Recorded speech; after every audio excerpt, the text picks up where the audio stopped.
Business के chapter 2 का part 1 हम कर चुके हैं, जिसमें हमने ये देखा था कि प्रिंसिपल्स क्या होते हैं, उनके फंक्शंस क्या होते हैं, जो हमने याद किया था GRF क्यूब से।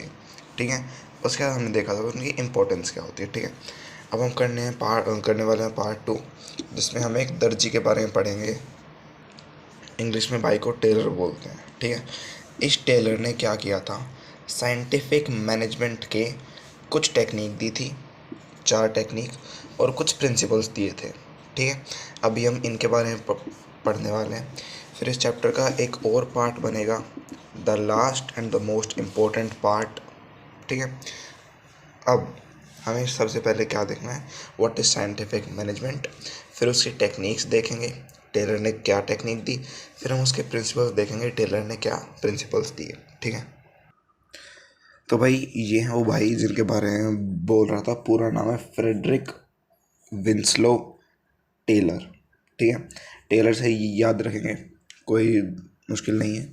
पढ़ना हो तो पढ़ लियो, वरना अभी हम स्टार्ट करने वाले हैं यहाँ से मीनिंग ऑफ साइंटिफिक मैनेजमेंट से। टूल किट पे आते हैं सीधा। It refers to that management which thinks that by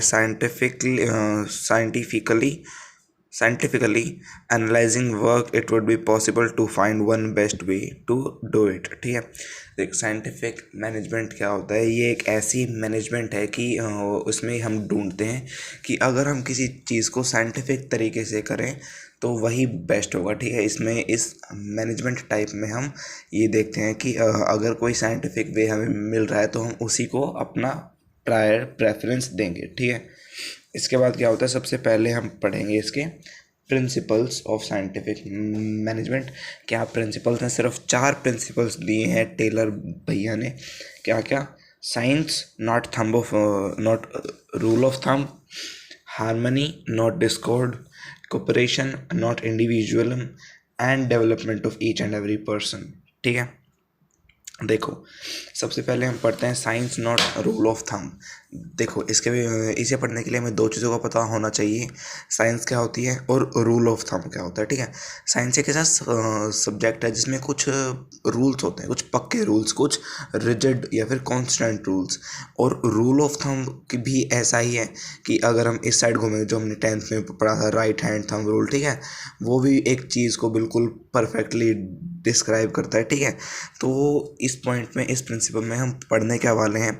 the principle states that management must be use scientific rather than the rule of thumb approach. There may be only one best way या फिर method to maximise efficiency. ठीक है, आगे पढ़ते हैं। This method can be developed through science study and analysis of element of a job and should substitute rule of thumb. This standard method then be used following throughout the organization। देखो इसने क्या बोला है, इसने बहुत ही easy words में हमें ये बोला है कि हमें साइंटिफिक तरीके से काम करना है, बट जैसे कि रूल ऑफ थंब पूरा का पूरा कांस्टेंट है, हमें उसकी तरह किसी चीज़ को फॉलो नहीं करना है।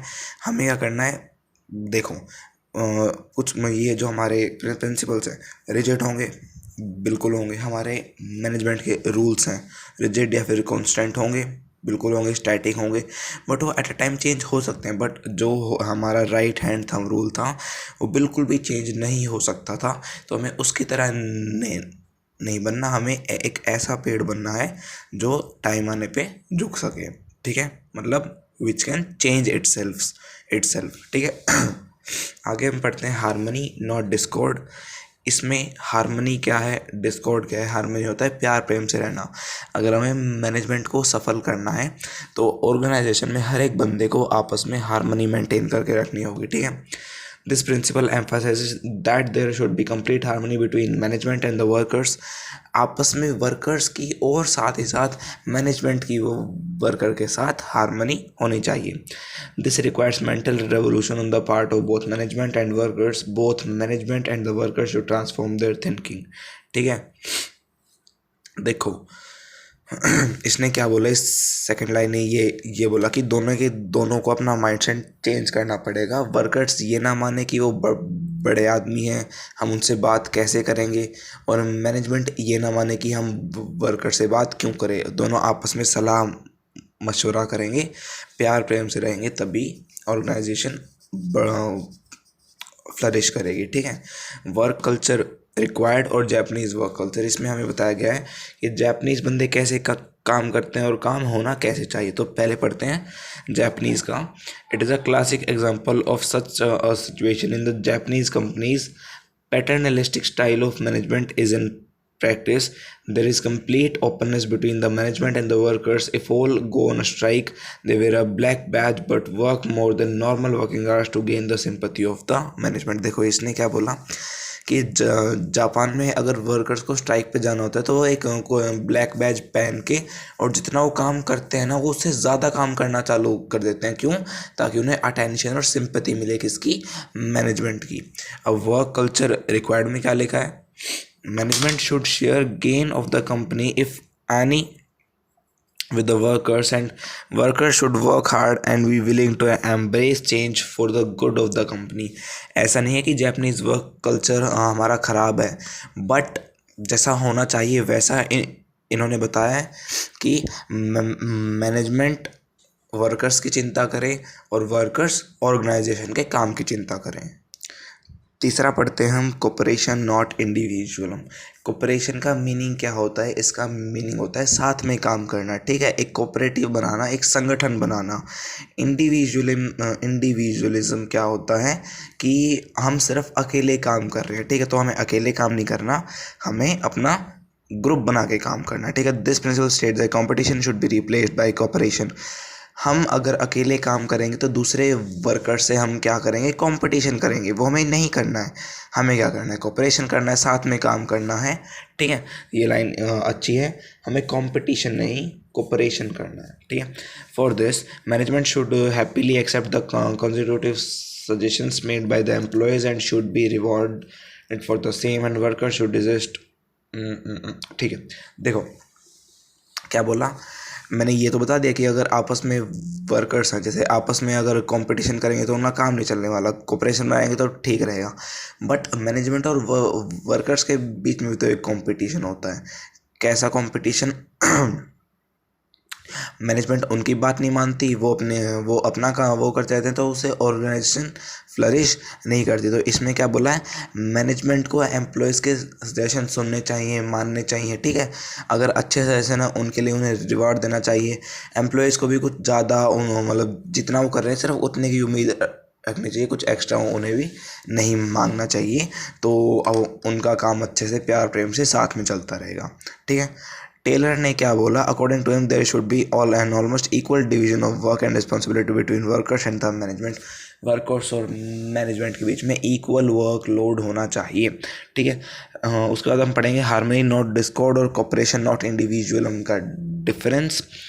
As per this principle, the management and workers both should realize that each one is important. ठीक है, हार्मनी नॉट डिस्कॉर्ड में हम ये देखेंगे कि मैनेजमेंट को वर्कर्स की इंपॉर्टेंस का पता लगना चाहिए और वर्कर्स को मैनेजमेंट की इंपॉर्टेंस का। कोऑपरेशन नॉट इंडिविजुअल में क्या पढ़ेंगे? As per this principle the management and the workers both should realise that they need each other. ठीक है, कि उन्हें आपस में हेल्प की नीड है, वो अकेले काम नहीं कर सकते। ठीक है, लास्ट पॉइंट पढ़ते हैं, the development of each and every person to his or her greatest efficiency and prosperity. एक बंदा उतना एक्सपर्ट हो जाए इस काम में कि मतलब वो अपना मैक्स दे। ठीक है, मैक्स आउटपुट। क्या बोला है? This principal is concern with the efficiency of the employees which could be built in right form the process of employee selection. The work assigned to employees should suit their capabilities. They should be given required training to increase their efficiency. देखो इसने क्या बोला है कि management अगर हमें अच्छे से करनी है, काम अच्छे से करना है तो मैनेजमेंट अच्छे से करनी पड़ेगी। मैनेजमेंट अच्छे से करनी है तो इनको फॉलो करना पड़ेगा कि मतलब हमें थोड़ा वो चेंज होना पड़ेगा। Science not rule of thumb, harmony बना के रखनी पड़ेगी। We have to not make any discord, we have to make cooperation and not do any competition. उसके बाद हमें हर एक बंदे को ना अपने जो साथ वाला है उसमें कोई दिक्कत हो तो हमें क्या करना है? उन सबको उनकी ग्रेटेस्ट एफिशिएंसी तक पहुंचाना है। ठीक है, इस पॉइंट में और कुछ नहीं लिखा। इस पॉइंट में ऐसे मान लो हमारे स्कूल में एक टीचर आया, ठीक है, अच्छा कर रहा है। एक टाइम पे ऐसा आ गया कि वो उसने थोड़ा वो कर दिया गलत, तो हम उसको निकाल देंगे, नया लाएंगे, स्टेबिलिटी ऑफ पर्सोनल नहीं रहेगी। इससे अच्छा हम क्या क्या करते हैं, उसे थोड़ी ट्रेनिंग देते हैं, ठीक है, तो स्टेबिलिटी ऑफ पर्सोनल भी बनी रहती है और हमारा काम भी अच्छे से होता। तो इसमें सिर्फ ये बताया गया है कि हर एक बंदे को उसकी एफिशिएंसी से जितनी उसकी एफिशिएंसी उतना मैक्स काम करना चाहिए, ठीक है, ट्रेनिंग करके, स्टडी करके, ठीक है, कुछ भी करके, ठीक है। इस पार्ट का लास्ट टॉपिक आता है हमारा techniques of scientific management. Principles हमने पढ़ लिए, याद भी हो गए, क्या क्या थे। Science not rule of thumb, harmony not Discord, cooperation not individualism, और क्या था हमारा एवरी वो worker should seek his or her greatest efficiency, ठीक है। इसके बाद अब हम पढ़ेंगे टेक्निक्स, ज़्यादा नहीं, बस सात टेक्निक्स हैं। तो ये इम्पोर्टेंट टॉपिक है। इसके लिए हमें क्या करना है, हमारे पीछे जितने भी एफएम चल रहे हैं हमें सबको बंद कर देना है, ठीक है, पूरा ध्यान इस पे लगाना है। अब तुम कहोगे नहीं भाई एफएम चलने दो, क्या दिक्कत है, मैं बताता हूँ क्या दिक्कत है। Why do we have to stop the FM. मैंने इसीलिए बोला स्टॉप योर एफएम, क्योंकि इस टॉपिक को करने के लिए हमें ये ऐसा करना पड़ेगा, STOPFM। ये कोड है हमारा टेक्निक्स ऑफ साइंटिफिक मैनेजमेंट को याद करने के लिए, ठीक है। अब तुम कहोगे भाई इतने कोड बना दिए, क्या क्या बना दिया, एम्पिक डॉग, पोस्ट DC कर लिया हमने, ठीक है। उसके बाद हमने क्या कर लिया, GRF क्यूब कर लिया। इसके बाद हम क्या कर रहे हैं, हम कर रहे हैं स्टॉप FM, ठीक है। इसके बाद भी एक और है, तो भाई इतने कोड्स में तो हम हो जाएंगे कंफ्यूज। तो देखो बात क्या है, एम्पिक डॉग कर लिया हमने, चलो इसका एग्जांपल लेते हैं, पोस्ट DC। क्या हमें याद नहीं होगा कि planning, organising, staffing, directing, controlling हमारे क्या होते हैं, फंक्शंस होते हैं मैनेजमेंट के। हो गया ना याद। जितनी बार हम इनको पढ़ते जाएंगे ये याद होते जाएंगे, याद हो जाएंगे, कोड की कोई नीड ही नहीं रहेगी। तो इस हिसाब से अगर हम एक नया कोड याद कर रहे हैं उस टाइम तक हमें एक पुराना भूल जाएंगे, उसका मैटर याद हो जाएगा, हम उस कोड को भूल जाएंगे। तो ऐसा नहीं है ज़्यादा कोड हो गए, बस हमें ध्यान का रखना है कि कौन सा कहाँ जाएगा, ठीक है। हमें सिर्फ ये ध्यान रखना है कि कौन सा कहाँ जाएगा। जैसे कि एम्पिक डॉग थे हमारे functions of management, sorry features of management, ये थे हमारे functions of management. Features of principles of management, ये हम कर रहे हैं अभी प्रिंसिपल्स ऑफ साइंटिफिक मैनेजमेंट। और ये हमारा कोड होगा प्रिंसिपल्स जो दिए हैं हमारे फादर ऑफ प्रिंसिपल्स ने, ठीक है। प्रिंसिपल ऑफ मैनेजमेंट का जो फादर था उसने जो प्रिंसिपल्स दिए हैं हम वो पढ़ेंगे, ठीक है। तो कंफ्यूज नहीं होना है, सारे के सारे याद रखने हैं, सिर्फ ये है। और इन 2 चैप्टर में बस यही कोड हैं जो मैंने अभी अभी लिखे थे बोर्ड पे, यही 5 हैं, ठीक है। तो अभी हम देखते हैं स्टॉप FM के बारे में। सबसे पहले स्टैंडर्डाइजेशन एंड सिंप्लीफिकेशन। हमें अपने काम को इतना सिंप्लीफाई करना है कि उसका मतलब छोटा से छोटा जो पार्ट हो, पोर्शन हो, हम अच्छे से करें। हर एक काम को अलग अलग स्टैंडर्ड देना है, एक स्टैंडर्ड का काम ये बंदे करेंगे, एक स्टैंडर्ड का, ठीक है, बांट देंगे, काम अच्छे से होगा। ये हम पढ़ेंगे डिवीजन ऑफ वर्क में आगे, और अच्छे से पढ़ेंगे। बुक में भी स्टैंडर्डाइजेशन से सिंप्लीफिकेशन में ऑलमोस्ट सेम कंसेप्ट है। टाइम स्टडी होगा, piece wage system, functional foremanship, fatigue study, method study, motion study, ठीक है। 4 टाइप की तो स्टडी हैं, ठीक है। बाकी जो भी है अभी हम बुक से इजी लैंग्वेज में पढ़ेंगे। सिर्फ क्या होता है, याद करना होता है मुश्किल, 7-8 टर्म हम एक साथ कैसे करेंगे याद, उसका हम इजी कोड बना लेते हैं, ठीक है। सारे कोड याद होने चाहिए, एम्पिक dog, post DC, GRF cube, stop FM, और एक और कराऊंगा, ठीक है। स्टार्ट करते हैं इसी सीक्वेंस में बुक से रीडिंग करना। तो सबसे पहले पढ़ते हैं standardisation and simplification of work. Standardisation क्या होता है, refers to the process of setting standards for all business activities such as standardisation of process, product, working conditions, raw material, machinery, time, methods. हर एक चीज़ का ना हमें एक स्टैंडर्ड सेट करना होता है, ठीक है, कुछ बेंचमार्क देने होते हैं। The standards are the benchmarks which must be added to during production. ठीक है, ऑब्जेक्टिव क्या होते हैं, हम स्टैंडर्डाइजेशन करते क्यों हैं, अलग अलग स्टैंडर्ड पे हम अपने वर्क को क्यों बांटते हैं।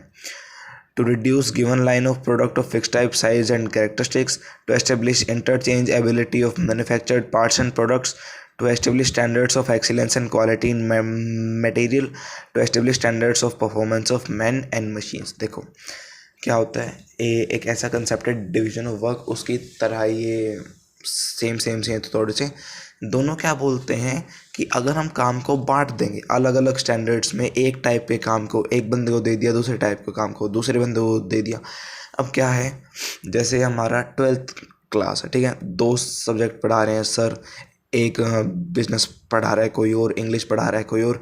एक तो हमने अलग अलग स्टैंडर्ड बांट दिए कि भाई ये काम ये करेगा, ये काम ये, और एक क्या होता है पीपी की तरह हमें सारे सब्जेक्ट एक सर पढ़ा रहे होते हैं। तो क्या अच्छा होता, सर भी थक जाते, हम भी थक जाते, ठीक है। तो इसलिए अगर हमें काम अच्छे से करना है तो हमें काम को स्टैंडर्ड्स में डिवाइड करना होगा, ये चीज़ लिखी हुई है, ठीक है। सिंप्लीफिकेशन क्या होता है, it refers to that technique which is use to put an end of superfluous variety size weights and dimension of the product. For example, it is all right of shoe manufacturing company to shoes of 0 to 5 sizes but it starting manufacturing. ठीक है, देखो हम जितना हो सके काम को simplify करना है, ठीक है। अगर मान लो इसने एग्जांपल के क्या दिया है कि एक शू कंपनी को 0 से लेके 5 तक के शूज़ बनाने हैं, साइज़ हैं अलग अलग 0, 1, 2, 3, 4, 5, ठीक है। और मान लो वो क्या करने लग जाए 0.1, 0.2, 0.3, 1.5, 2.5 ऐसे करके शूज़ बनाने लग जाए तो ये काम सिंपल नहीं रहेगा, बहुत ज़्यादा कॉम्प्लेक्स हार्ड वर्किंग हो जाएगा और उससे कुछ फ़ायदा भी नहीं होने वाला, ठीक है। तो इसलिए बोल रहा है काम को जितना हो सके उतना सिंपल हमें करना चाहिए, ठीक है। हो गया स्टैंडर्डाइजेशन एंड सिंप्लीफिकेशन, हो गया। अब तुझे ये लग रहा हो कि दोनों बिल्कुल चीज़ सेम सी हैं, पहले तो हम पढ़ लेंगे objectives to ensure savings of cost labour machine and tools to ensure full utilisation of equipment, ठीक है। अब देखो क्या बोला है इसने कि मान लो हमारे पास एक चॉकलेट थी, ठीक है, उसके 2 पीस हो जाते, ठीक है।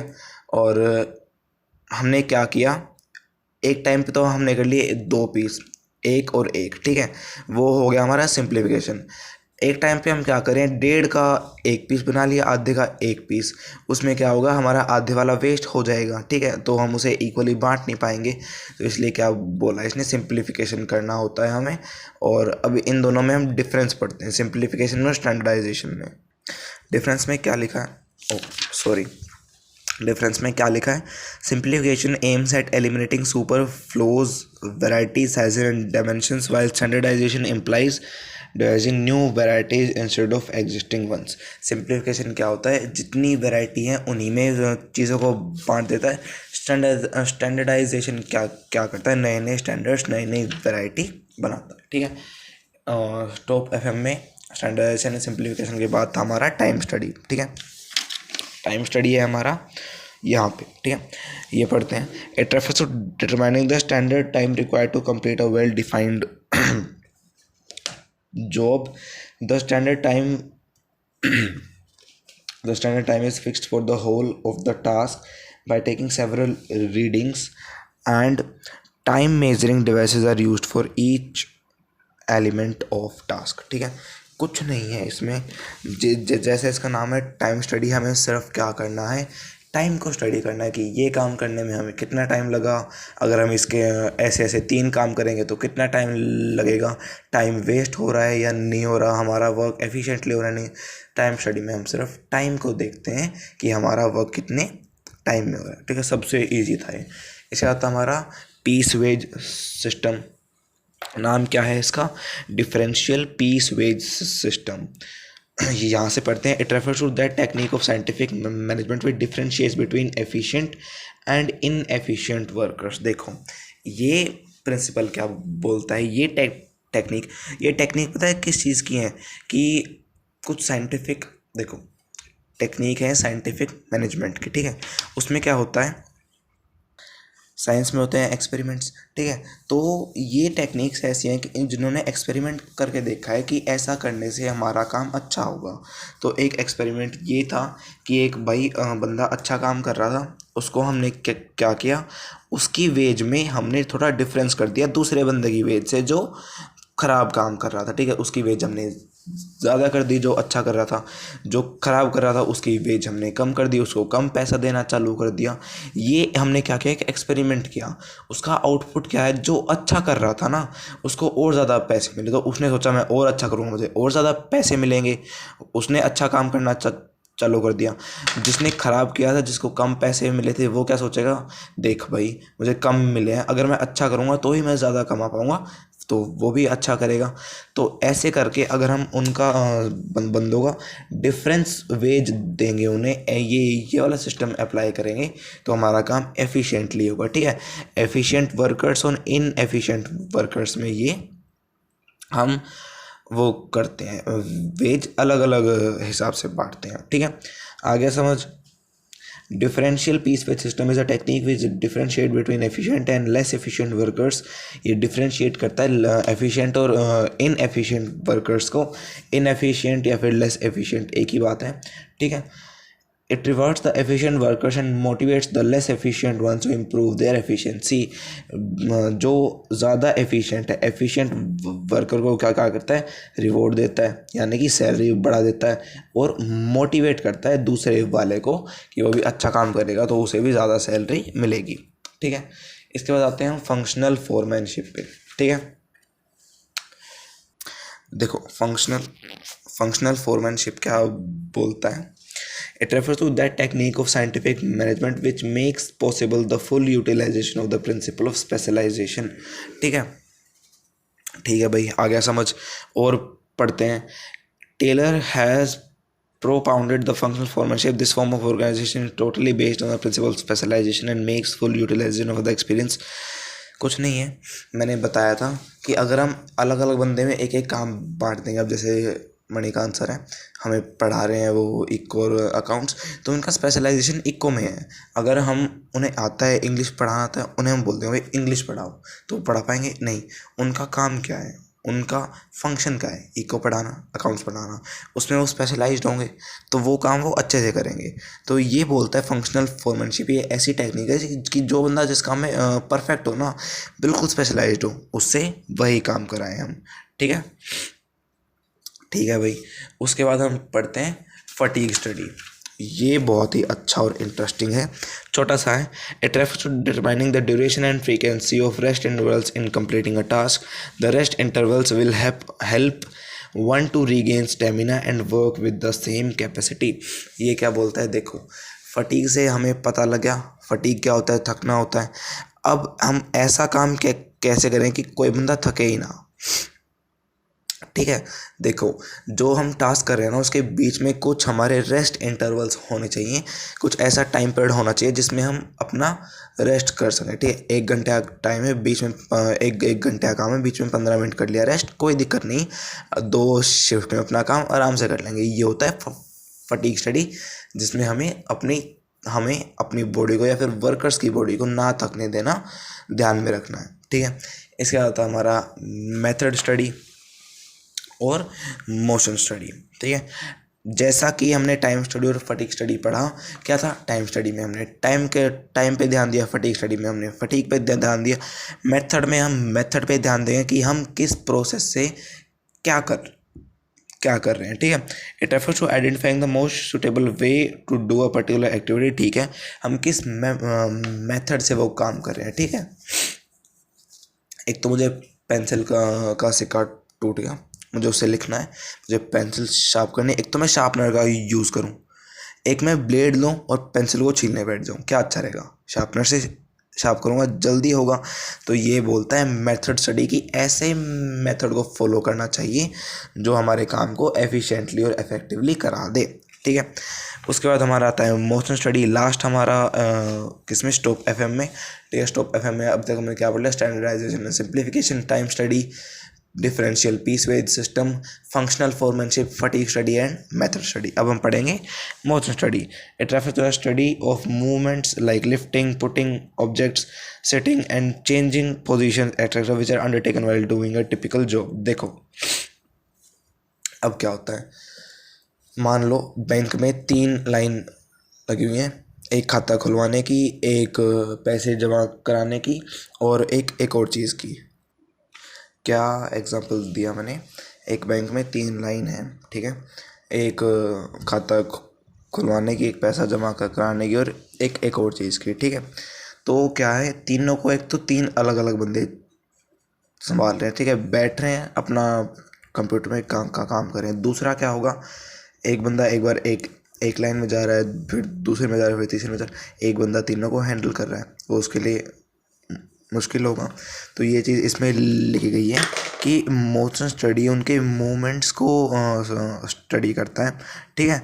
टेलर था, वो स्टॉप वॉचेज यूज़ करता था और अलग अलग सिंबल्स और कलर को आइडेंटिफाई करता था डिफरेंट मोशन से। बैठ रहा है तो अलग कलर, खड़ा हो रहा है तो अलग कलर, अलग अलग सिंबल्स को आइडेंटिफाई करता था वो, ठीक है। तो इसमें कुछ खास नहीं था। तो अभी हमने पढ़ लिया स्टॉप एफएम, हमारा दूसरा पार्ट भी हो गया कंप्लीट। तीसरा पार्ट बचा है हमारा, सिर्फ जो हमारा हेनरी फ्योल है उसके प्रिंसिपल बचे हैं, वो भी अभी कर लेंगे हम।